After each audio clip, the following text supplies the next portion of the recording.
welcome to today's video lecture. In today's video lecture, I'll be solving previous year's NEET questions and discussing the answers. And this is for the chapter Structural Organization in Animals. Okay, and we are in part 3 of the series. So if you haven't checked out part 1 and 2, please do so. The links will be there in the description box below. Alright, so let's begin. Okay, so question number 1. Hair present in the skin are A. Epidermal in origin and made of dead cells. B. Epidermal in origin and made of living cells. C. Dermal in origin and made of living cells. D. Dermal in origin and made of dead cells. And this question appeared in 1993. Sorry. Hair present in the skin are actually epidermal in origin and they are made of dead cells. Okay, so the answer is A. Let's go to the discussion. Okay, so on the right you have a picture of a hair follicle and with the hair in between over here. Okay, what you see here. And so hair is a modified part of stratum corneum. Now what is stratum corneum? It is a part of the epidermis. Okay, so basically hair is a modified part of that stratum corneum and it pushes its way into the dermis. Okay, so basically that is what it is. Now there are two parts to this. Okay, there's a cortex. See the hair shaft over here, it has a cortex which is the black part, the medulla which is the gray part. Okay, so there are two parts to this. Okay, and there's a cuticle which is the blue part that's outside the cortex. So the outer cortex is acellular and is made up of keratin. So keratin, those are basically dead cells, okay, that are actually formed from the granules of the stratum granulosum. Okay, so when you study, I'm not talking about how keratin is formed in much detail. It's formed from keratinocytes, which we discussed previously in part 2. And as you move up the layers of the epidermis, at one point they die. Okay, so there are some substances that come out of those granules. Okay, and there's a lot of lipid present in that. So and they are basically dead cells. Okay, so that is why outer cortex is acellular and is made up of keratin. Okay, the inner medulla consists of cornified cells of irregular shape. Okay, so they are also cornified cells. I mean, they are also keratinocyte type of cells, and they are of irregular shape. That's all. So just understand that hair is actually a part of the epidermis and they are made up of dead cells which are keratin.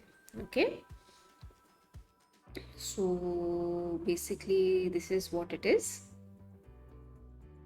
I think we've answered the question here. So over here you can see stratum corneum, right, and see how it is a modified part of this epidermis. We go back to our question. I guess I have answered the question. It's epidermal in origin and made up of dead cells. Okay, guess we can move on. Question number 2. The layer of actively dividing cells of skin is termed as, this again appeared in 1993, A. stratum compactum, B. stratum corneum, C. stratum malpighi or stratum germinativum, and D. stratum lucidum. Okay, so the layer of actively dividing cells of skin is termed as C. stratum malpighi or stratum germinativum. Actually both. Okay, there are two different layers. So the answer is C here. Let's go to the discussion. Okay, so here I am sure you're familiar with this diagram. I've already discussed this in part 2. So the layer of actively dividing cells, we all know that above the basal lamina there is a layer of columnar cells. Okay, they are made up of stratum germinativum. Okay, and they are stem cells present that undergo mitosis to form keratinocytes. All right, now some mitosis also takes place in the deeper layers of malpighi layer. Okay, the stratum spinosum. So there is some division happening. So you see this part, if I change, maybe this will work. You see this is the basal cell, BC, basal cell layer over here. Above that you have stratum spinosum. Okay, it's also known as a Malpighian layer or Malpighi layer. Okay, so there also in the deeper area there is some division going on, mitosis going on over there also. So we can't disregard that completely. Okay, that is why I guess both the C option had both names in it. Okay, let's go back to the question. Yeah, we have stratum Malpighi as well as stratum germinativum. Okay, the others A, B, and D they don't fit into the question. Okay, so I guess I've answered this question. Easy. Let's move on then. Question number 3. Formation of cartilage bones involves, this appeared in 1993, A. Deposition of bony matter by osteoblasts and resorption by chondroclasts. Okay. B. Deposition of bony matter by osteoclasts.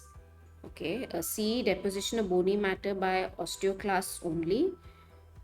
D. Deposition of bony matter by osteoblasts only.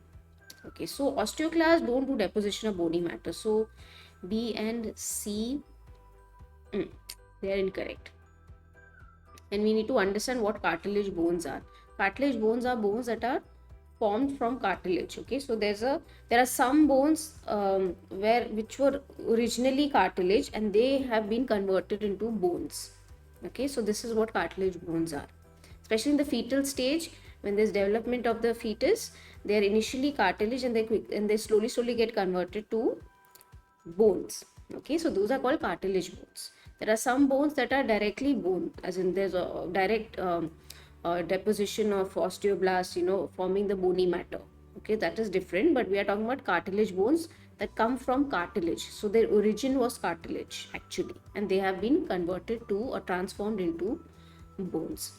Okay, so basically we are talking about those bones.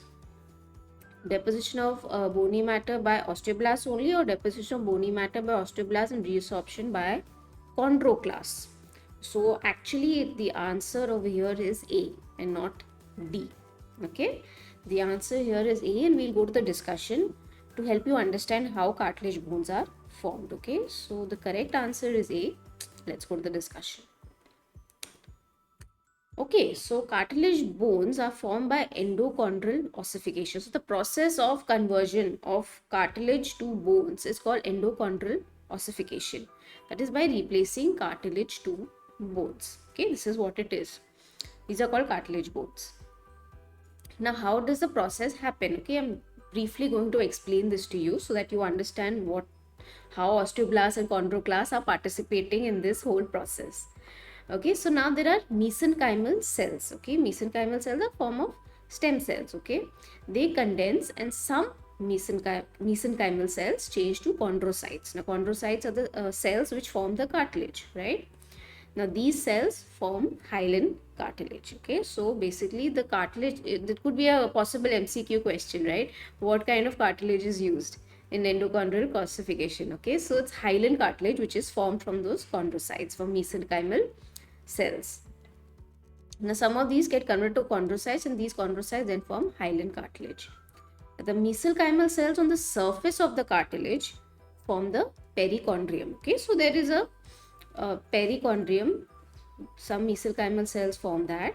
Then inside you have chondrocytes which have formed the hyaline cartilage.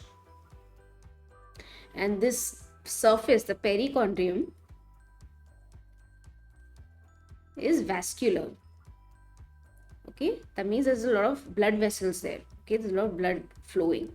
Okay, and it also contains osteoprogenitor cells. Now these osteoprogenitor cells are very important. So the perichondrium is vascular. I hope you know what vascular means. And it also contains osteoprogenitor cells. Now I'm sure you'll understand what osteoprogenitor cells is, what it does from the term itself, right? So we'll come to what osteoprogenitor cells do, but try to think what it could be, what could be its function. All right, so now the area where bone formation will begin, the cartilage cells become enlarged and the intercellular substance become calcified by alkaline phosphate, which is secreted by the cartilage cells. Now remember, there were chondrocytes over the cartilage cells over here. Now the area where the bone is going to be formed, these cartilage cells become big in size and the matrix around it becomes calcified. So these cartilage cells begin to secrete alkaline phosphate, okay, and they begin to calcify the matrix around it. Okay, remember cartilage have matrix, a ground substance, yeah. So that substance matrix becomes calcified.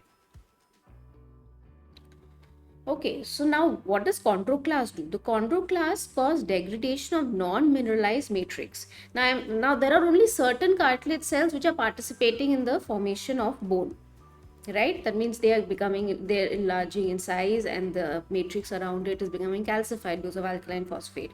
But what about the rest of the chondrocytes? They're not really participating in the formation of bone. So chondroclasts come into that.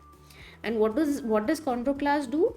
They begin to eat up on all those cartilage cells. They have no use. They begin to eat up on the non-mineralized matrix, right? Like I said, some of the matrix becomes calcified around that cartilage cells which have become enlarged.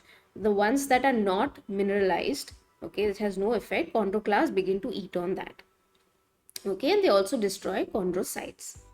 So basically this is what the job of chondroclast is. Resorption of chondroclast is to eat up on all the cells or destroy the cells, cartilage cells, which are not participating in the bone formation, as well as a non-mineralized cartilage, non-mineralized matrix, I'm sorry. Now in birds, this is just extra information, chondroclast reabsorb calcified cartilage. In birds, this is what happens. They reabsorb calcified cartilage also, okay. Okay, so now we have a set of cartilage cells which have in larger size. They have mineralized the cartilage around them. We know that much. Now the intercellular matrix become calcified and the cartilage cells die due to lack of nutrition, forming primary areolae. Now we know that this is calcified. So what happens once it's calcified? There'll be no nutrition to the cartilage cells. That means there is no nutrition, there's no blood vessels, nothing to supply the cartilage cells with energy, right? So the cartilage cells die. So once they die due to lack of nutrition, there's a space formed there. Okay, there's a space formed there called primary areolae. Okay, it's called primary areolae. So when those enlarged cartilage cells, they mineralize the cartilage around them. So it's basically a form of suicide for the cartilage cells because they're mineralizing the cartilage, the matrix around them and killing themselves, because obviously now nutrition will be difficult to get transported to the cells, to the cartilage cells. So they die due to lack of nutrition. Okay, so a space is formed there called primary areolae. Now, blood vessels of the perichondrium, that becomes periosteum once the bone is formed, invade the cartilaginous matrix, bringing the osteoprogenitor cells and eating away the matrix, forming secondary areolae. Remember the beginning I said the perichondrium is there on the outside, the surface of the cartilage. Yeah, they are vascular and they have osteoprogenitor cells. Now, once the primary areolae is formed, now they have space to invade. The blood vessels begin to grow into that primary areolae space, and along with that it brings the osteoprogenitor cells along with it, come along. Okay, and now as these blood vessels are growing, this space becomes bigger and bigger. I'll draw another diagram.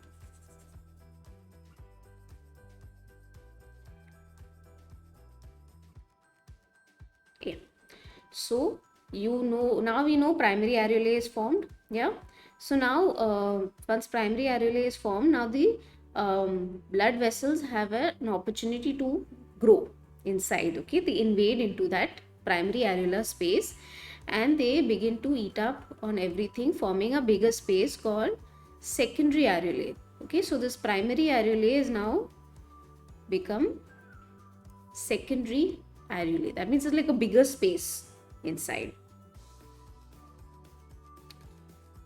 Alright, so primary areolae now been converted to secondary areolae and osteoprogenitor cells have been transported. Now osteoprogenitor cells play a very, very important role in the formation of bone. Now osteoprogenitor cells convert to osteoblasts. That's what I'm talking about. So they are the beginning cells of osteoblasts. So before they actually form osteoblasts, they're called osteoprogenitor cells. Okay, so they convert to osteoblasts, and lay down one lamellae over another. Oops, I'm sorry. One lamellae over another, forming the trabeculae. Okay, that's the cancellous bone that is formed before it gets converted to compact bone. Will come. That's another topic. But just understand how cartilage bones are formed. Okay, so osteoprogenitor cells get converted to osteoblast cells, and they then lay down lamellae one over the other. Okay, that eventually forms the concentric rings of the Hawaiian canal. Okay, that is later on, but as they're forming one layer over another, over another, over another, their bone is being formed there. Okay, I have a diagram here. Yeah. So here you have the calcified matrix. We already discussed that. You have the osteoblast cells here. Okay, osteoblast cells form an osteoid layer. Okay, the osteoid layer gets converted to lamellus. That's single lamellus. Then there's another layer that is formed again. Osteoid layer is formed there behind it. Then that gets converted to lamellus, and then another osteoid layer is formed again. So it forms a bone at the end. You can see that. That's figure D. You can see the complete structure of how osteoblasts are forming a lamellae one on top of the other. Okay, so basically this is how cartilage bones are formed. So once now these lamellae are formed, you'll find a series of cartilage, different types of cartilage, one on top of the other. That's how slowly calcification begins to happen. Like if this area has been calcified, let's say this has been converted to bone, okay, trabeculae, and then this area is like partially calcified cartilage, and then this area is hypertrophied cells of cartilage, and this is just normal cartilage. Okay, so as this bone formation is going on, it moves this bone formation, that means calcification keeps increasing over here and then over here and over here, like that it grows as in size. That's how the bone's length grows. Okay, so that's how it works. Okay, so slowly the cartilage, as the bones are, as the cartilage is getting calcified to form bone at the end, the cartilage also has to be replaced, so it just keeps increasing in size. Okay, so that is the end product that we see. All right. Okay, so this is it. That's how basically cartilage bones are formed. From cartilage, how it's getting converted to bones. So let's go back to the question. Formation of cartilage bones involves, so I've answered the question. Deposition of bony matter by osteoblasts and reabsorption by chondroclasts. Okay, so the cells that are not participating, the cartilage cells, they are then eaten away by chondroclasts. Even the matrix, that is the non-calcified matrix also.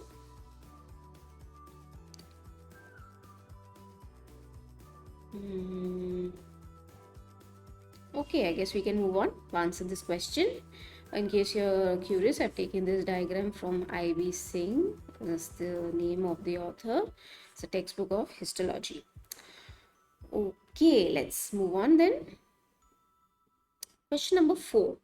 Characteristics of smooth muscle fibers are, this appeared in 1992, A. Spindle shaped, unbranched, non-strident, uninucleate and involuntary. B. Spindle shaped, unbranched, unstriped, multinucleate, involuntary. No, they're not multinucleate. Anything that has multinucleate, definitely not. That's not a characteristic of smooth muscle fibers. So it is definitely A. The answer is A. Yeah. So I think you discussed smooth muscle fibers before, the involuntary, fusiform and non-striated. Okay, and they are uninucleate. You can see that here. Won't discuss this much in detail. It's pretty straightforward question.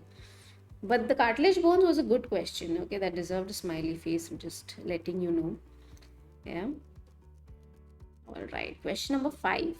Hawaiian canals occur in, this appeared in 1989. Okay, it's quite old. A. Humerus, B. Pubis, C. Scapula, D. Clavicle. Okay, so Hawaiian canals occur in A. Humerus. It's not pubis, it's not scapula or clavicle. Answer is A. Okay, so Hawaiian canals occur in the compact part of long bones. Okay, so when we discuss how the cartilage bones are getting converted to long bones are basically that, the cartilage bone then converted to bones. Okay, so the compact bone, that is the bony area, okay, compact part of the bone is where the Harvesian canals occur, okay, are formed. Remember we saw the lamellae, that's the concentric rings that are formed here. Over here you see this round structure here, and in between there's a space. This pink portion is the space in between. I think I'll erase this so you can see this properly. So there are concentric rings, lamellae, containing a canal in the middle containing blood vessels and nerve fibers. So basically it's a path for blood vessels and nerve fibers to enter. Okay, so one Harvesian canal and the lamellae form a osteon or Harvesian system. So you have one Harvesian canal and this lamellae around it. It forms one system. Okay, the Harvesian canal run along the length of the bone.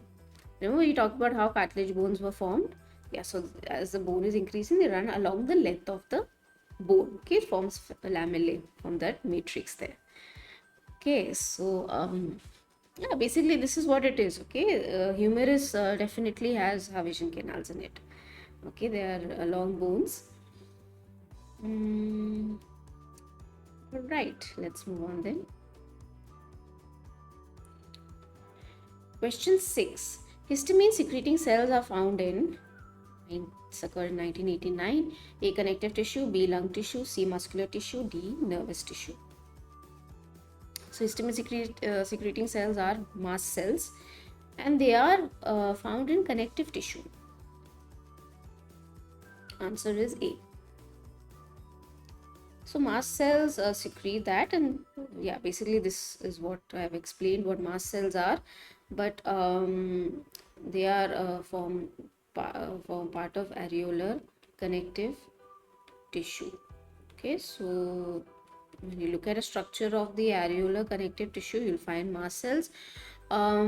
There's a diagram also, I guess, that's given in NCRT, so please check that out. Okay, where they have clearly shown mast cells as macrophages over there, and the tendons, fibroblasts. Okay, they all are present inside that areolar connective tissue. Okay, and of course they are histamine secreting cells. So they're basically talking about mast cells, which are connective tissues. Okay. Yes, I've answered the question. Are found in connective tissue. Yeah. Right. Let's move on then. Question 7. Mineral found in red pigment of vertebrate blood is, and this appeared in 1989. This should be easy.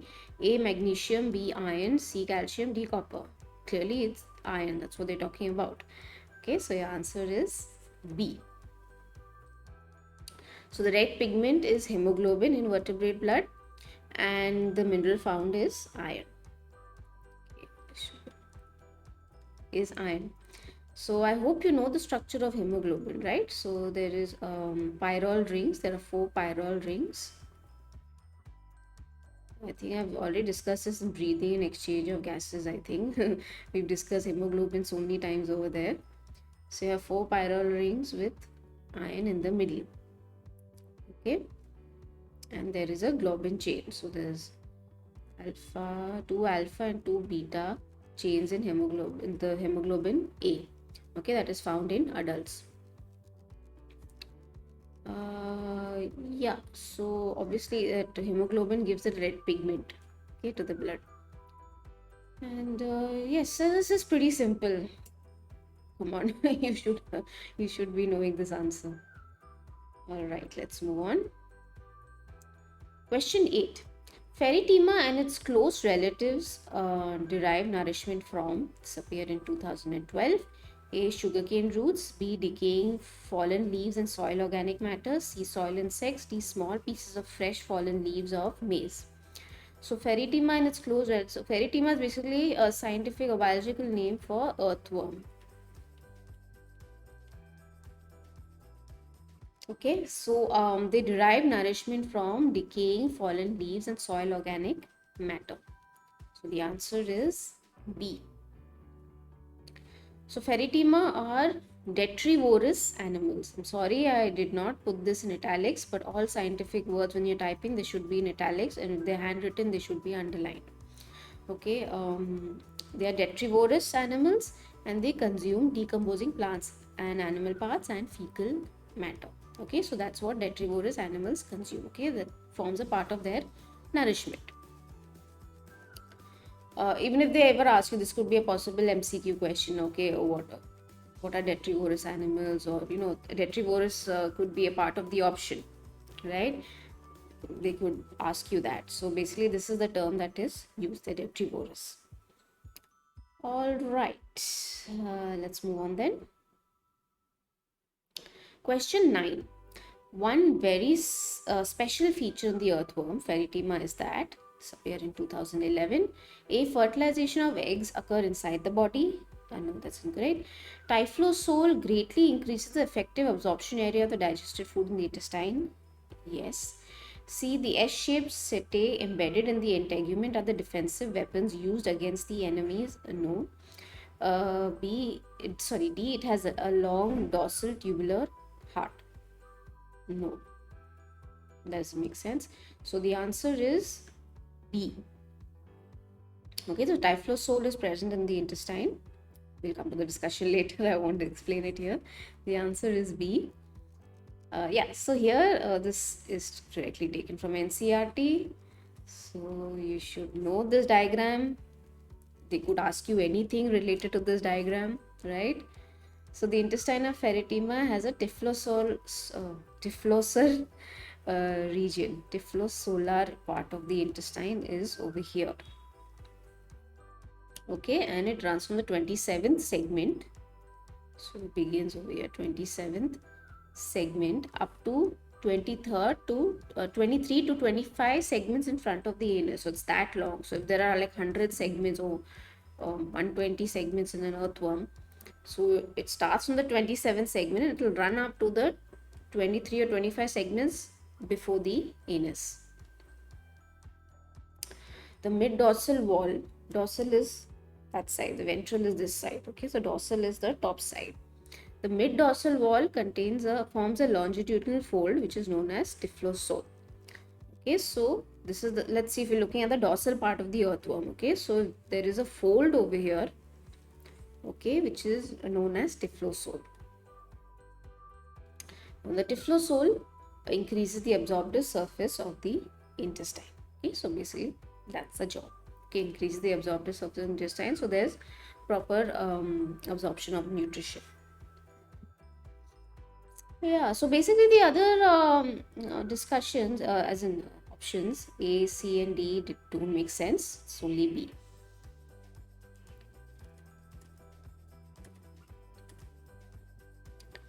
Question number 10.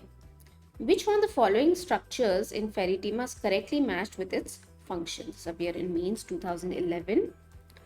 Alright, A, clitellum secretes cocoon. B, gizzard absorb digestive food. C, setae defense against predators. D, typhlosorb storage of extra nutrients. So it's not typhlosorb, we just discussed that. Setae, no. Gizzard, no. It has to be A, clitellum. Okay, secretes cocoon. Alright, so here you have a structure of the earthworm. You can see clitellum over here. Okay, this area over here. This is the clitellum and it's present between 14th and 16th segment and it is glandular in nature. Okay, it secretes some glands, as in it has some glands and secretes some substances from that. Okay, so it secretes mucus and albumin which helps in the formation of a cocoon during fertilization of eggs.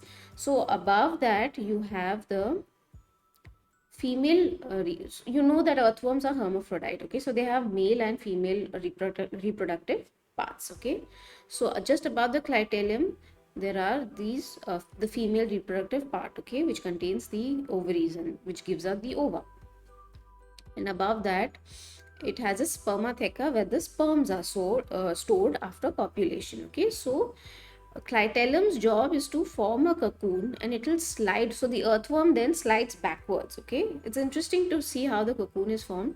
The cocoon is formed here, okay, and the earthworm will begin to slide backwards. So as it passes through over the female reproductive part, it will collect the ova. It will go to the spermatheca where it will collect the sperms, and then it will go outside where it will form the cocoon, and fertilization will take place inside. So this is how fertilization in earthworms happens. Okay. Oh, I'm sorry. Yeah, so basically I've answered the question. Gizzard, no. Setae and Tephlosorb, they don't match. It's definitely Clitellum, which the job is to secrete cocoon. Alright, question number 11. Consider the following 4 statements A to D related to the common frog Rana tigrina and select the correct option stating which ones are true and which ones are false. Okay, statements. You have A. On dry land, it would die due to lack of oxygen if its mouth is forcibly kept closed for a few days. B. It has 4-chambered heart. C. On dry land, it turns uricotelic from ureotelic. D. Its life history carried out in pond water. This appeared in Mains 2011. Now, on dry land, it would die due to lack of oxygen if its mouth is forcibly kept closed for a few days. Now, there are 3 ways by which frog respires. But let's say on dry land it would die. But if its mouth is, it has to breathe through the nares. So even if you close the mouth, it won't die due to lack of oxygen because there is respiration happening, right? So I think A is false. It has 4-chambered heart. No, it's 3-chambered heart. On dry land, it turns uricotelic from ureotelic. No, that's not true. Its life history is carried out in pond water. Yes, tadpoles are formed there. Fertilization is external, and then it forms tadpoles, which is the larva stage, and then it forms the adult frog. But none of the options are available, A, B, C, or D. Even though like A, B, and C, all 3 are false, and this one is true, but you don't have that option here. So there is actually none of the options are correct. So we don't really have an answer. You probably get a bonus mark for this question. And let's go to the discussion. We discuss this in detail. So the 3 ways by which frogs can respire is cutaneous, buccopharyngeal, and pulmonary. Right? So when the frog is on land or partially immersed in water, frogs adopt the buccopharyngeal type of respiration. Okay. Now how does that happen? So the air enters the external nares, internal nares, and then into the buccopharyngeal cavity. Okay, that's the mouth and the pharynx area, the buccopharyngeal cavity. And during this time, the mouth and the glottis are closed. So forcibly also, if you close the mouth of the frog, as per hypothetically that they've said, it won't die due to lack of oxygen because it can still respire through that bucco. It still takes in air through the nares, the nostrils that are there, right? So it doesn't really make sense. There are 2 types of muscles that participate. The sternohyal and petrohyal muscles participate in this respiration, which pull and push out the air. Okay, they create space in the buccopharyngeal cavity for the air to move in and move out.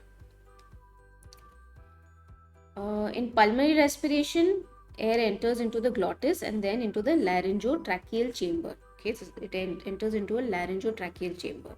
Again, while the mouth is closed. So air enters the lungs and gas exchange takes place in the alveoli. Again, the sternohyal and petrohyal muscles participate in this respiration. Cutaneous respiration, obviously respiration is taking place through skin. Okay, it helps the skin keep moist, and it's used as a very important method when it comes to hibernation or aestivation, summer hibernation or winter hibernation. So cutaneous respiration, then mouth or anything is not required for that. And buccopharyngeal pulmonary respiration, both cases mouth is closed. Okay, it's taking in air through the nostrils. So again, it won't die due to lack of oxygen even if you close the mouth forcibly. But yeah, I can't take in any food, which becomes a problem. But due to lack of oxygen, no, I don't think so. So yeah, that question didn't make sense. If you go back to the question, it won't die due to lack of oxygen. All right. So, and also, yeah, fertilization in frogs is external and tadpoles are the larva stage. before they metamorphose into frogs, which takes place in the water. So the life history is taking place in the water. Yeah, so basically this is a photo. Over here you can see buccopharyngeal type of respiration. Here you can see mouth is closed clearly and fresh air is entering here. Similarly, in this case also, it enters in the laryngotracheal chamber, okay, through the nares.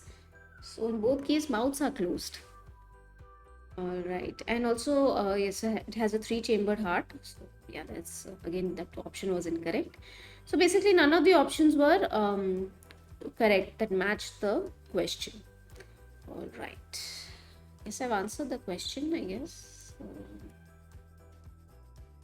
Yeah, on dry land it turns uric. No, it remains ureotelic only. It doesn't change its way of excretion. So that is also incorrect. Yep. Let's move on then. All right. So question number 12.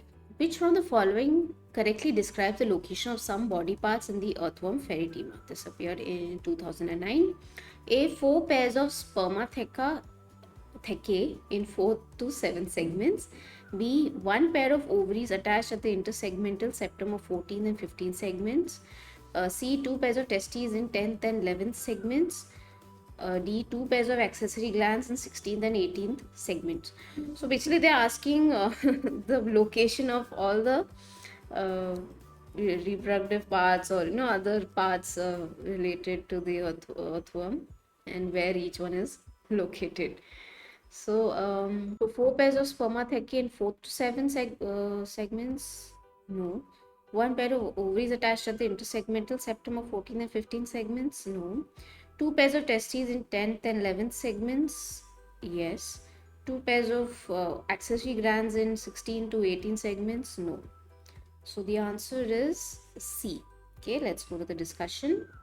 Okay, so here you see a diagram from NCERT which shows all the reproductive parts of the earthworm. So there are 4 pairs of spermathecae which lie in the 6th to the 9th segment. Yeah, so over here you have 6th, 7th, 8th, 9th. Yeah. A pair of ovaries is present in the posterior surface of the septum between 12th and 13th segment. A pair of ovaries, yeah. So between 12th and 13th segments over here. See this yellow part here? Yeah. 2 pairs of axillary glands are present internally in 17th and 19th segment. Okay, so there are 2 pairs in the 17th and there's 1 pair in the 17th and 1 pair in the 19th segment. Okay, so I think only the testes part was right. The 10th and the 11th. Go back to the question. 2 pairs of testes in 10th and 11th segments. Yeah.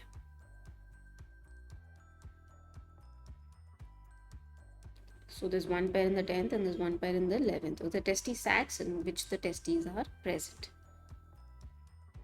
Okay. So basically this in this question you had to know where each reproductive part is, in which segment it is, how many pairs are there. Yeah, that's important. All right, let's move on then. Okay, question number 13. If a live earthworm is prickled with a needle on its outer surface without damaging its gut, the fluid that comes out is, this appeared in 2009, A. Coelomic fluid, B. Hemolymph, C. Slimy mucus, D. Excretory fluid. So the answer is A. Coelomic fluid. Answer is A. So here you have a transverse section of the earthworm, and where you can see the coelom, this space over here, this is the coelom here. So coelom is basically and coelom obviously contains coelomic fluid, and it's basically the part, the space or the cavity between the body wall and the alimentary, the interon, the alimentary canal that is there. It is lined by the parietal peritoneum externally and visceral peritoneum internally. So for example, the question was, if you prick it without damaging the gut, this is the enteric epithelium that you can see here. So without damaging the gut, what will come out? Coelomic fluid will come out, right? So basically it has a coelom in between the body wall and the alimentary canal. And so if you prick it without damaging the gut, the alimentary canal part, a fluid will come out which is called coelomic fluid.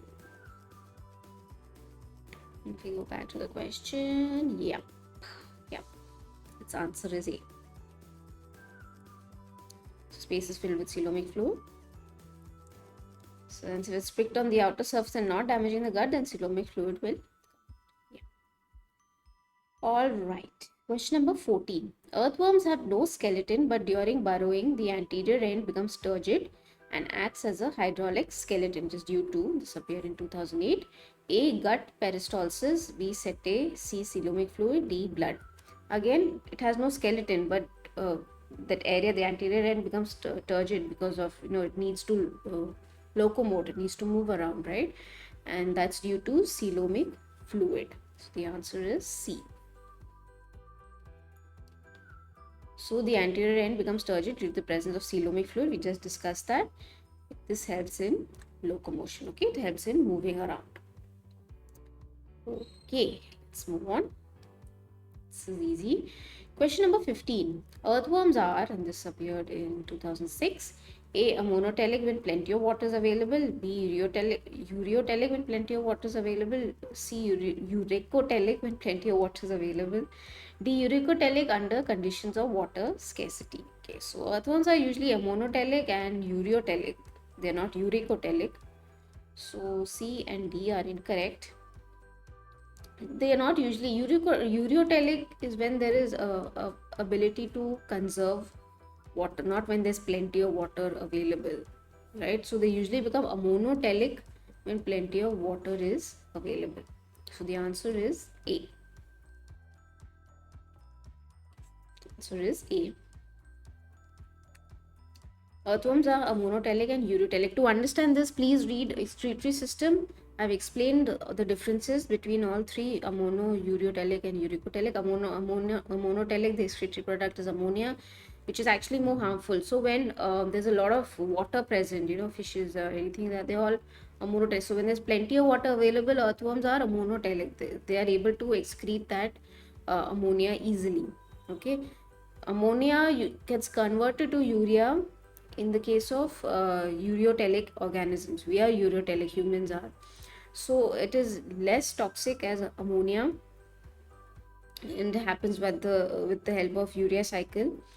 And also it also as in humans have the countercurrent mechanism, right, in the nephrons, which help in conserving water, okay, as much as possible. So basically the body adapts itself to excrete urea as much as possible, at the same time not lose water also, right? So ureotelic is not a very good option when there's plenty of water available. It doesn't make sense, okay, because ureotelic organisms adapted themselves in such a way that when there is a moderate amount of water available, you are consuming water, but at the same time you want to conserve water to perform all your bodily functions, right? So ureotelic plays a important role in that. But earthworms are a monotelic and ureotelic.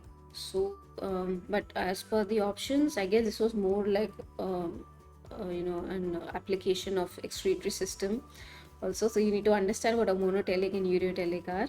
But A makes more sense. When plenty of water is available, yes, a monotelic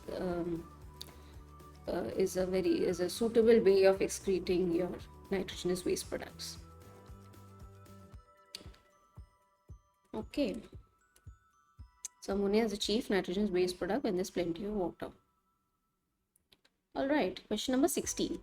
Primary function of enteronephric nephridia of erythema is, and this appeared in 2000, A. Osmoregulation, B. Excretion of nitrogenous waste, C. Respiration, D. Locomotion. So enteronephric nephridia, the primary function is actually osmoregulation and not excretion. That is more of a job of the ectonephric nephridia. The answer is A. Let's go to the discussion. So is osmoregulation as they excrete, as the, I guess the phrasing is wrong, as they excrete products into the enteron. and is absorbed by the internal lining of the epithelium. So basically they are not directly just throwing the waste out. So this is the method of conservation of water. Remember when I spoke about urotelic and a monotelic, right? So you don't want to keep losing water from your body. And there are three different nephridia that are available, that are present in earthworms, designed in such a way that out of that two are enteronephric. Okay, so basically that excretory product is not directly thrown out, but instead it goes into the enteron, okay, into their alimentary space, where the water is absorbed back into the internal lining of the epithelium. Okay, so basically it just absorbs the water and then the remaining is thrown out. Okay, so this is a method to conserve water. Okay, enteronephric nephridia is designed in such a way that the excretory products are formed, but they're not thrown out directly. Instead they are reabsorbed back so that the water can be reabsorbed into the system. Okay, so septal and pharyngeal nephridia are enteronephric nephridia. Okay, so there's septal, there's pharyngeal, there's integumentary, but that is ectonephric nephridia. That means the nitrogenous waste products are just directly thrown out of the system. Okay, there's no way of conserving water or anything like that. But septal and pharyngeal nephridia are designed in such a way that they don't directly throw it out.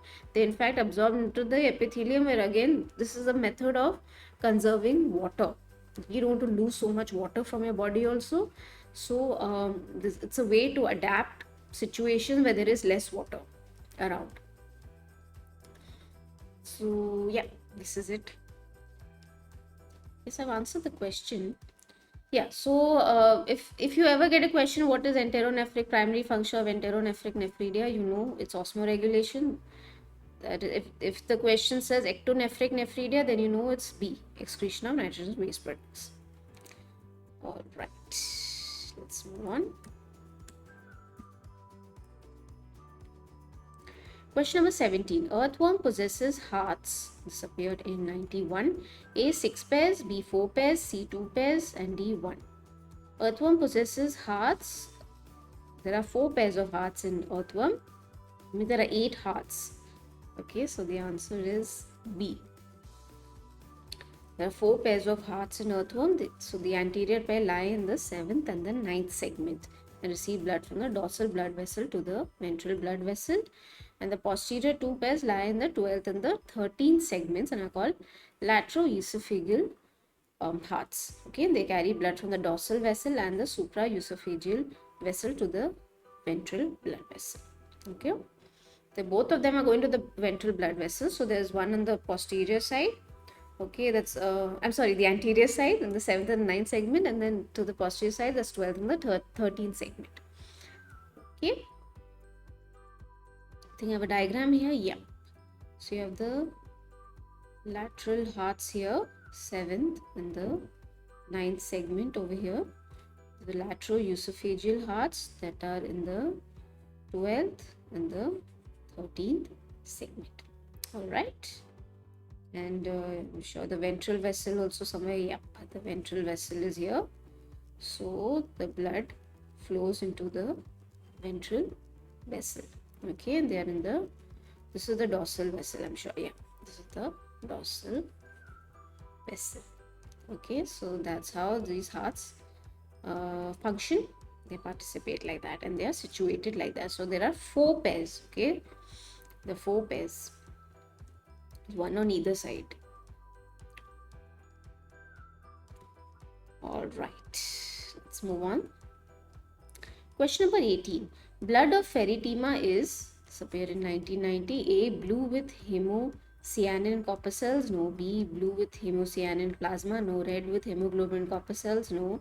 D, red with hemoglobin in plasma. Yes, the answer is D. Hemoglobin is present in the plasma, and due to the presence of hemoglobin, the color of blood is red. So the hemoglobin is not present in RBC like us. Okay, it's present in the plasma, so that it gives that blood that red color. Just remember, that's a very important difference. Right. Next question. Question number 19. Ferritima posthuma is highly useful as, and this appeared in 1990. A. Their burrows make the soil loose. B. They make the soil porous, leave their castings and take organic debris in the soil. They are used as fish meal. They kill the birds due to biomagnification of chlorinated hydrocarbons. So D, definitely no, they're not. It's not highly useful as fish meal. The burrows make the loose, but the burrows make the soil loose, but they also make the soil porous and leave their casting and take the organic debris in the soil. That makes more sense. So A is not a good option. The answer is B. So burrowing by earthworm makes the soil loose and porous. The worm castings provide manure to the soil. Okay, and the nitrogen waste serve as important source of plant food. Now, via the process of vermicomposting, the fertility of soil is increased and the earthworms reduce acidity and alkalinity, thus creating optimum conditions for plant growth. Okay, so the earthworms play a very important role in also increasing the fertility of soil, which is very useful in plant growth. Okay, obviously the burrowing makes the soil loose and porous. The worm castings provide manure to the soil. Yes, nitrogen waste serve as important food source for the plant. Oh, I guess we've come to the end of this. I wanted to go back to the question actually. So the correct answer is B. Yeah, A is partially right, but the correct answer, the appropriate answer would be option B. Okay, I guess we've come to the end of this video lecture. I hope you've enjoyed today's video lecture and I hope you've learned something new today. And please don't forget to like, share and subscribe to MG NEET Biology. And I'm also available on Facebook, Twitter, Instagram, so you can follow me there. The links will be there in the description box below. And I'll see you in the next video lecture. Right, so bye.